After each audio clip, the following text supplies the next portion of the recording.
Hello, welcome to maths memory. Chapter है linear programming यानी रैखिक प्रोग्रामन। इसको हम एलपीपी भी बोलते हैं क्योंकि एलपीपी मतलब लीनियर प्रोग्रामिंग प्रॉब्लम, रैखिक प्रोग्रामन। इसका ये लेक्चर नंबर 4 है। 1, 2, 3 लेक्चर इसके अपलोड हो चुके हैं, तो उसको ध्यान से देखना। तो क्वेश्चन क्या है, x1 plus 3x2 greater than equal 3, x1 plus x2 बड़ा है बराबर 2 से, x1 x2 बड़ा है बराबर 0। उद्देश्य फलन दिया है z बराबर 3x1 प्लस 5x2 और इसमें हमें इसकी न्यूनतम वैल्यू निकालना है। ठीक है, तो सबसे पहली लाइन क्या आएगी कि दी गई असमीकाओं को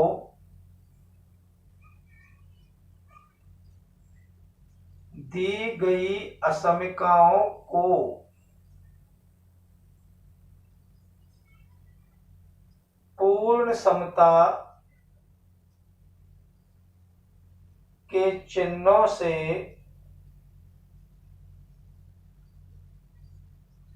बदलने पर हमें निम्न समीकरण प्राप्त होंगे। कौन कौन से होंगे कि x1 plus x2 is greater than equal 3 है ना, तो ग्रेटर देन का साइन हटा के हम क्या कर देंगे इसको, x1 प्लस 3x2 बराबर 3, समीकरण नंबर 1। ठीक, तो दी गई असमीकाओं को पूर्ण समता के चिन्हों से बदलने पर हमें निम्न समीकरण प्राप्त होंगे, x1 प्लस 3x2 बराबर 3। अगला है, ये क्वेश्चन सीबीएसई में आया है, बहुत ही इंपॉर्टेंट क्वेश्चन है ये। नेक्स्ट क्वेश्चन है x1 प्लस x2 बराबर 2, ये बड़ा है, ग्रेटर देन का साइन हटके बराबर लगा लेंगे, इक्वल का लगा लेंगे। तो दी गई समीकरणों को पूर्ण समता के चिन्हों से बदलने पर हमें निम्न समीकरण प्राप्त होंगे। क्या थे समीकरण वो, x1 प्लस 3x2 बराबर 3 और सेकंड इक्वेशन थी x1 प्लस x2 बराबर 2। अगली कंडीशन क्या दी है कि x1 x2 is greater than equal 0, यानी ये 0 से क्या है, बड़ा। दूसरी भाषा में बोल सकते हैं हम x1 बराबर 0, x2 बराबर 0। x1 x2 है क्या, ये x1 को मान सकते हो xh, x2 को मान सकते हो yh, चाहो तो या x या y कर सकते हो। अब वैसे भी x1 का मतलब क्या है x और x2 का मतलब y।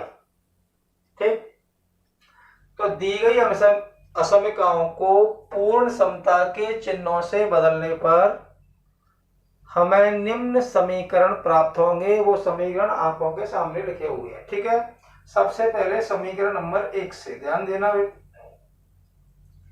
अब समीकरण 1 क्या है, ये है, यदि समीकरण में मैं x2 बराबर 0 लगाऊं, x2 की जगह 0 लगा दूंगा तो पूरा 0 हो जाएगा, तो यहां पर x1 की वैल्यू क्या आ जाएगी, 3। तो पॉइंट मिला हमें 3,0। नेक्स्ट है, इसमें अगर मैं x1 बराबर 0 लगाऊं तो क्या मिलेगा, x1 बराबर 0 तब x1 की जगह मैं 0 लगाऊंगा तो x2 की वैल्यू क्या मिलेगी, x2 की वैल्यू मिलेगी हमें, ये तो 0 हो ही जाएगा, 3 पहुंच जाएगा 3 के नीचे, तो x2 की वैल्यू क्या आ गई, 1। या हम पॉइंट की बात करें तो पॉइंट हो गया हमारा 0,1। सेम प्रोसेसिंग हम इक्वेशन नंबर सेकंड में दोहराएंगे। इक्वेशन नंबर सेकंड मतलब समीकरण नंबर किससे, 2 से। तो समीकरण 2 क्या दिया है, x1 प्लस x2 बराबर 0। अगर मैं x2 बराबर 0 करूं, क्या करूं इसमें, समीकरण नंबर 2 में x2 बराबर 0, 2 जो है, x2 बराबर 0 करूंगा तो x1 का मान क्या मिलेगा, स्वाभाविक बात है कि x1 का मान मिलेगा हमें 2। तो पॉइंट हुआ यहाँ पे 2,0। ठीक, यदि हम इसी में x1 बराबर 0 करें, इसी समीकरण नंबर 2 में,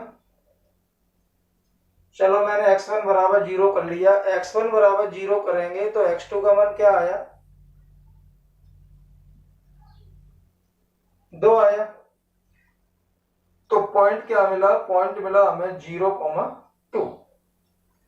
तो हमें निम्न ये 4 पॉइंट मिल गए। क्या मिल गया, 3,0, 0,1, 2,0 और 0,2।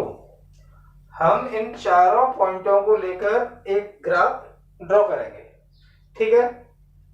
और वैसे भी ग्राफ में तुमने देखा होगा ज्यादा बड़ी वैल्यू तो है ही नहीं, 3 तक है, तो छोटा ग्राफ बनाएंगे उससे भी काम हो जाएगा। और अगली कंडीशन दी है जो x1 x2 0।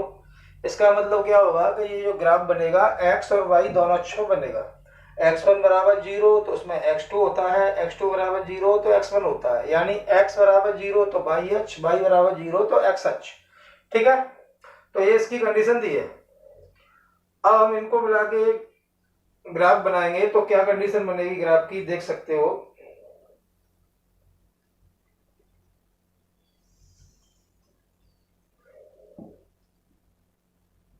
ये अपना ग्राफ हुआ,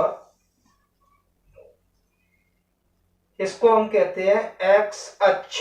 अब x नहीं है हमारे पास, x1 है, तो हमने इसको x1 नाम दे दिया और इसको बोलेंगे हम x2। जैसे हम नॉर्मली क्या लिखते हैं, x अक्ष और y अक्ष, तो इसमें मैंने लिख दिया x1 और x2। यहाँ पे ये मूल बिंदु होता है।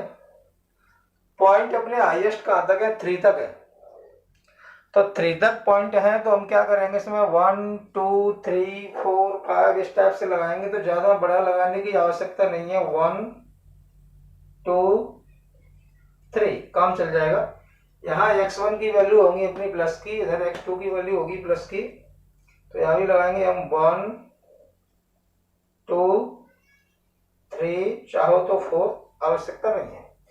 अब इन पॉइंटों को हम क्या करेंगे, इस ग्राफ पे हम पॉइंटों को ड्रॉ करेंगे। तो सबसे पहले पॉइंट बताओ, पहला पॉइंट है अपना 3,0, यानी x1 की वैल्यू 3 है और x2 की वैल्यू 0 है। तो x1 की वैल्यू 3 कहां पे आएगी, ये और पता ही होगा तुम्हें x1 पर x2 0 होता है या x पे y 0 होता है। x h y h normal लिखते हैं, फिर x1 x2 लिखा है क्वेश्चन के हिसाब से। तो ये अपना पॉइंट हो गया 3,0, पहला पॉइंट। इस पॉइंट का नाम क्या हो गया, 3,0, अभी डाल दूंगा मैं। अगला पॉइंट है अपना 0,1, यानी x1 की वैल्यू 0 है, x2 की वैल्यू 1 है, तो x2 की वैल्यू 1 अपनी कहां पे आएगी, ये आएगी x2 1 x1 3। अब इन दोनों पॉइंटों को मिला के मैं एक लाइन बना रहा हूं, उस लाइन को देखना ध्यान से। लाइन है अपनी ये, और ये वाली जो अपनी लाइन है, वो कौन सी लाइन है, ये अपनी लाइन है, इसको हम कहेंगे इक्वेशन फर्स्ट, ठीक है। इसको इस टाइप से लाइन पहुंच गई अपनी ये ऐसे, ठीक है। ये अपना पॉइंट था, थोड़ा ध्यान से देखना, सफाई से आना चाहिए, ठीक है। अब अपना ये वाला पॉइंट था, ये पॉइंट था अपना 3,0, यानी ये पॉइंट अभी अपना निशान लगाया था ना वो, और ये वाला पॉइंट है अपना, ये अपना 0,1। और ये लाइन कौन सी है, ये लाइन अपनी इक्वेशन नंबर फर्स्ट। तो कौन सी लाइन है ये, इक्वेशन नंबर फर्स्ट नंबर डाल दिया मैंने इस पे, ठीक है। अब आते हैं अपन नेक्स्ट पॉइंट पे। तो नेक्स्ट पॉइंट की अगर मैं बात करूं तो नेक्स्ट पॉइंट कौन सा है, 2,0, x1 की वैल्यू 2 ये है और x2 इस पे 0 हो जाएगा, तो ये पॉइंट हो गया 2,0। ये मोस्ट क्वेश्चन है, वेरी वेरी याद रखना, ये एग्जाम में आने वाला क्वेश्चन है, बहुत इंपॉर्टेंट है, ठीक है। तो 2,0, इसके बाद है 0,2। तो इसमें x1 की वैल्यू 0 है, x2 की वैल्यू 2 है, तो ये हो जाएगा तुम्हारा 0,2, यानी 2 पॉइंट हमें फिर मिल गए। कौन सा, 2,0 ये था। अब इन दोनों को फिर मिला देते हैं, ठीक है। तो जैसे ही मैंने मिलाया तो हमें एक लाइन फिर मिल गई। यहाँ पे इसको काट के दोबारा से मैं यहाँ लिख देता हूं, ये अपना पॉइंट था 3,0, ठीक है। ये इस वाले पॉइंट पे, इधर इस वाले पॉइंट पे, और सफाई वाला काम है, याद रखना। ये हमें मिला इक्वेशन नंबर सेकंड। ठीक है, ये फर्स्ट वाली इक्वेशन की लाइन थी, ये सेकंड वाली इक्वेशन की लाइन थी। इनके पॉइंट लिख सकते हो। इस पॉइंट का नाम है 2,0, इस वाले पॉइंट का नाम है 0,2। अब हम इसमें फीजेबल एरिया निकालेंगे। फीजेबल एरिया कैसे निकालते हैं, पहले लेक्चर थे उसमें बताया था, एक बार फिर बता दूं। एक पहली वाली इक्वेशन जो है x1 + 3x2 is greater than equal 3।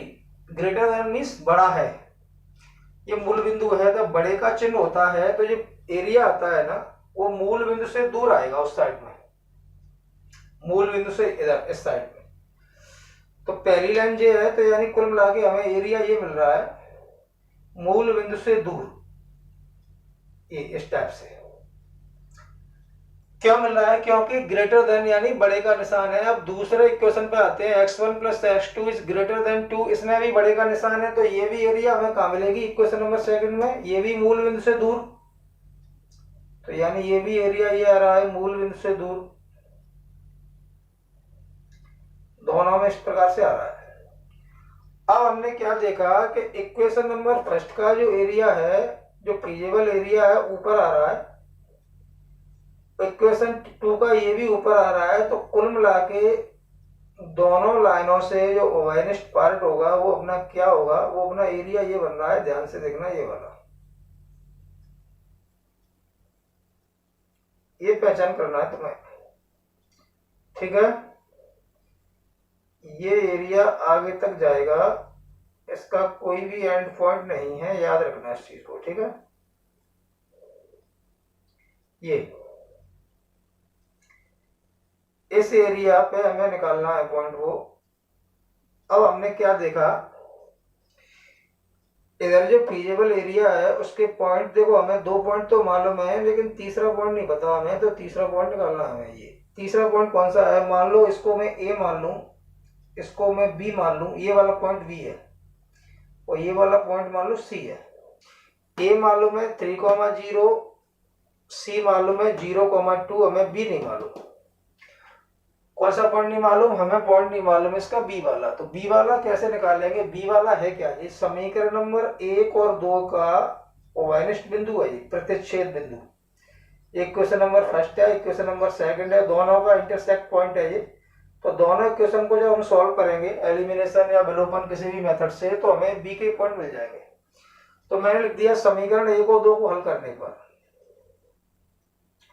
समीकरण 1 व 2 को हल करने पर, याद रखना इस चीज को, जैसे ही हम समीकरण नंबर 1 और 2 को हल करेंगे तो हल वो डायरेक्ट हो रहा है विलोपन से, या मैं सीधा भी लिख सकता हूं इसको। तो सीधा कैसे लिखूंगा, समीकरण नंबर 1 और 2 को हल करना, समीकरण 1 जे है 2 जे है, इसको सॉल्व करना, घटाना, x1 से x1 कट जाएगा तो x2 की वैल्यू डायरेक्ट मिल जाएगी।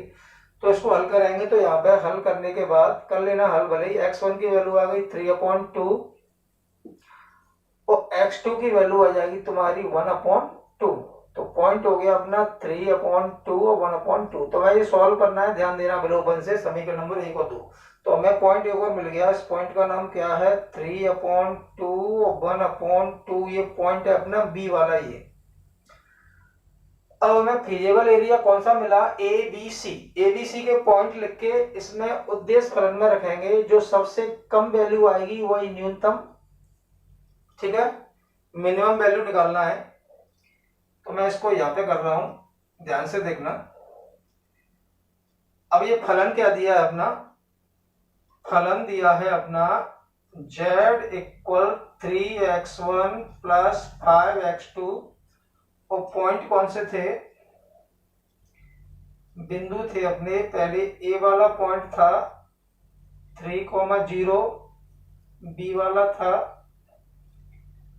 3/2 एंड 1/2, और सी क्या था 0,2। अब इन पॉइंटों को लगा के हम चेक करेंगे इस पे, z = 3x1 + 5x2 पे जो सबसे छोटी वैल्यू आएगी वही आंसर है। तो सबसे पहले मैंने बिंदु लगाया ए वाला पॉइंट, 3,0 का मतलब क्या होगा, x1 की वैल्यू 3 हो गई और x2 की वैल्यू हो गई 0। तो ये x1 की जगह 3 और x2 की जगह 0 z में लगेगा, याद रखना यहाँ पे। तो z इक्वल 3, x1 की जगह 3, x2 की जगह 0, तो 3 3 या 9। क्या आ गई वैल्यू अपनी 9। इसके बाद पॉइंट लगाना है, मैं चाहूं तो यहाँ पे मैं डाल सकता हूं, ध्यान से देखना। चलो उसको मैं डाले देता हूं, ठीक, इससे क्लियर दिखाई देगा तुम्हें। अगला पॉइंट था अपना, अगला पॉइंट था जिसको हम कहेंगे बी। ये पॉइंट था अपना 3/2 और 1/2 इस जेड में लगाओ, तो 3x1 प्लस 5x2, 3x1 की जगह 3/2 लगाया, 5x2 की जगह 1/2 लगाया, 2 एलसीएम आ गया, तो 3 3 या 9, 5, ये हो गया 14/2, 2 सत्ते 14, जेड की वैल्यू कितनी आ गई 7। नेक्स्ट पॉइंट कौन सा है, अगला पॉइंट है जिसको हम कहेंगे सी। कौन सा, 0,2। तो 0,2 पे हम जेड पे लगाएंगे, तो x1 की जगह 0 आएगा, तो 3 इंटू 0, x2 की जगह 2 आएगा, ठीक है। तो ये हो जाएगा अपना 0, ये होगा 10, ये आएगा 10। जेड की वैल्यू कितनी आ गई, जेड की वैल्यू आ गई अपनी 10। तो हमें 3 वैल्यू मिली, जेड की वैल्यू 9, जेड की वैल्यू 7 और जेड की वैल्यू 10। याद रखना हमें निकालना क्या है, सबसे बड़ी बात यह है हमें निकालना क्या है। सुनो, अपना आंसर आ चुका, न्यूनतम। अब न्यूनतम वैल्यू क्या है अपनी 7 है, यही अपना आंसर है। अगर अधिकतम पूछता तो अधिकतम वैल्यू 10 होती, न्यूनतम है, न्यूनतम 7 है। तो यहां पे न्यूनतम मान, न्यूनतम मान, न्यूनतम यानी जेड मिनिमम कितना में है 7, ये अपना आंसर है। और ये किस पे 7 है, ये अपना 7 x1 की वैल्यू 3/2 पे और x2 की वैल्यू 1/2 पे। तो अपना आंसर आ चुका है, आंसर है न्यूनतम मान 7। ये आंसर है किस पे था, ये बी वाले पॉइंट पे था, 3/2 एंड 1/2। तो याद रखना, बहुत ही इंपॉर्टेंट क्वेश्चन है ये, लीनियर प्रोग्रामिंग, रैखिक प्रोग्रामम यानी एलपीपी। लेक्चर नंबर 4 है, इससे 1 2 3 लेक्चर अपलोड हो चुके हैं, तो चौथा लेक्चर है, बहुत इंपॉर्टेंट क्वेश्चन है, याद रखना, ठीक है। तो इसका आंसर है 3/2 एंड 1/2। अगर मैक्सिमम पूछता है इसी क्वेश्चन में, तो यहां लिख देते मैक्सिमम MAX या महत्तम मान, तो सबसे बड़ा मान 10 था। तो thank you, please subscribe my channel, सारे वीडियो यूट्यूब पर डले हुए हैं।